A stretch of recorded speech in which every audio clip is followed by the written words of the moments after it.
جابر بن عبداللہ رضی اللہ عنہ نے بیان کیا کہ ہم انصاریوں کے قبیلے میں ایک انصاری کے گھر بچہ پیدا ہوا تو انہوں نے بچے کا نام محمد رکھنے کا ارادہ کیا،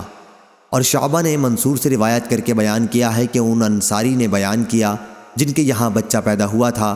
کہ میں بچے کو اپنی گردن پر اٹھا کر نبی کریم صلی اللہ علیہ وسلم کی خدمت میں حاضر ہوا، اور سلیمان کی روایت میں ہے کہ ان کے یہاں بچہ پیدا ہوا تو انہوں نے اس کا نام محمد رکھنا چاہا۔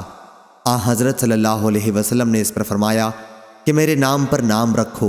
لیکن میری کنیت ابو القاسم پر کنیت نہ رکھنا، کیونکہ مجھے تقسیم کرنے والا قاسم بنایا گیا ہے،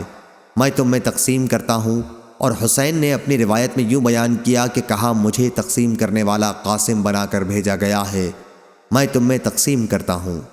عمرو بن مرزوق نے کہا کہ ہمیں شعبہ نے خبر دی، ان سے قتادہ نے بیان کیا، انہوں نے سالم سے سنا اور انہوں نے جابر رضی اللہ عنہ سے